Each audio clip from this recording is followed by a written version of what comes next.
In this video, we're going to go through the process of prompting Devin AI agents to use the new NVIDIA Omniverse ovrtx libraries to create an interactive RTX USD Viewer.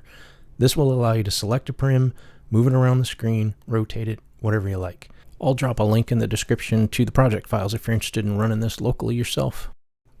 Let's jump right into the agentic development process, where we're opening a new window and a new project in Devin, and I'm going to steal a prompt out of a previous project that I had run, where you can check out the article that's in the description where I talk about using the free versus pro versions of Devin.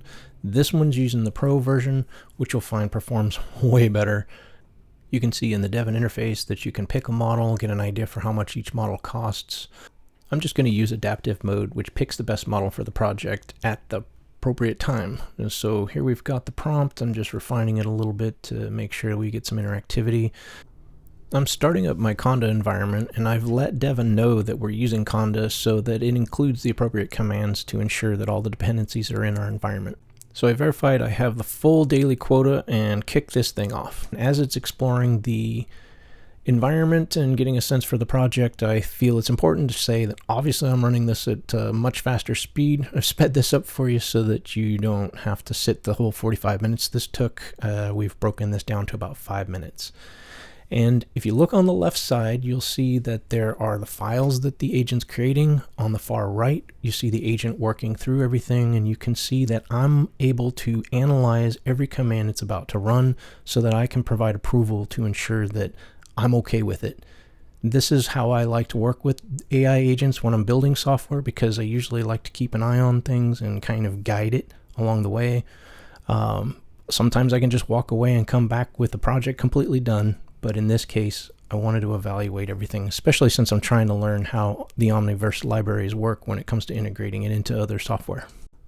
So at this point, the agent's decided it wants to use Fast API for the server, and it's getting all the dependencies installed to set that up. Now it's going to create the render test, and it's creating a script to actually validate that the rendering with ovrtx is working.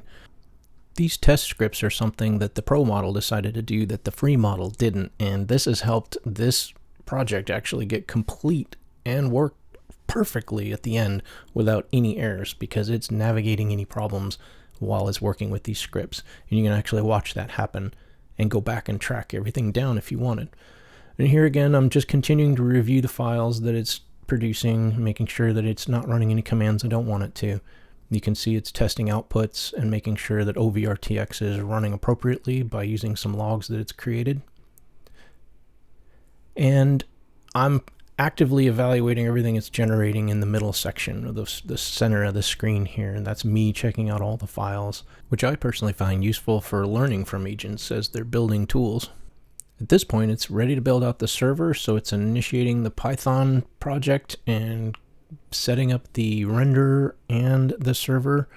And you can see here that it's actually showing me the game plan and its process for what it's about to do.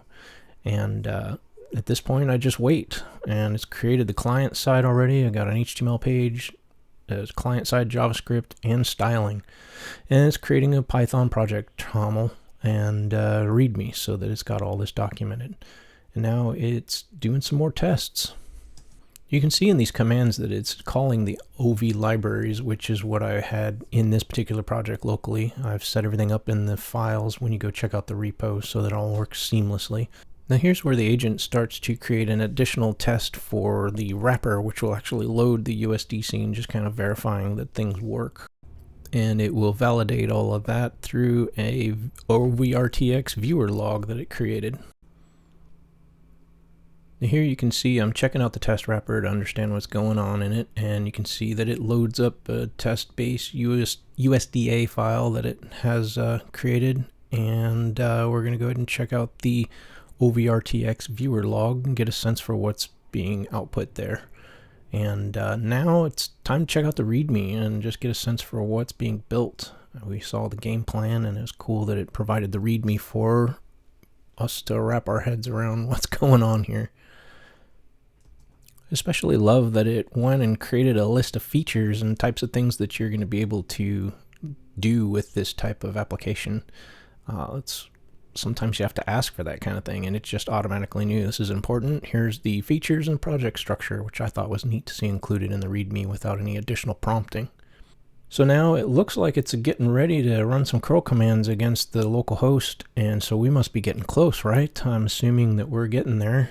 You can see how much of our quota is being used here real quick, and then we hop over to a functional web page, and I noticed the agent says excellent about the same time I did. So at this point, the agent's navigating the fact that it can't see the browser and the preview. It's relying on calls to the browser to know whether or not it's working. And once it realizes it's working, it gives me a full breakdown of the working pipeline and how to run it. So it's done. It's time for me to test this thing out. You can see I'm clicking on prims, using the buttons to move them around. I can select them in the list of prims, or I can actually click in the UI. I was not able to navigate like I can in Isaac Sim or in Omniverse directly, but this has given me camera controls, and I can see lots of potential to add some cool new things. This is where I went ahead and asked the agent to enhance a few things, like I wanted to be able to provide my own USD samples and have those referenced as opposed to the ones that come from the library. I also wanted users to be able to hit a browse button so that you could load any USD file that's on your local computer. Now, I will say you won't be able to interact with really complicated files in this. If anything has physics, it's pretty much locked down, but basic prims and things work just fine. And at this point, like I said, we're just doing refinement, and it's verifying that the changes I made, like you can see here, I've now able to navigate to a file and load it, as opposed to having to drop in a path, which was the original setup. So I think at this point it's a fully functional app, and I'm ready to share it. So I went ahead and asked AI to provide or do a little cleanup, which it did a good job of, but I did find that I needed to adjust the installation instructions myself. So that's a wrap. I think with this, you've got a fully functional USD viewer. It's pretty basic. I look forward to making some enhancements to this and seeing what else I can do with it. But this is all available on GitHub, so you can go try it out, download it yourself, run it. And if you're interested, you can go get Devin AI and build this type of thing yourself and just point it to the ovrtx library. There, like I said, GitHub files are available, so go check it out, and I'll make sure to post my article and video links in that since I took this video before I had that done. Well, I hope this was useful to you. Thanks a lot for watching.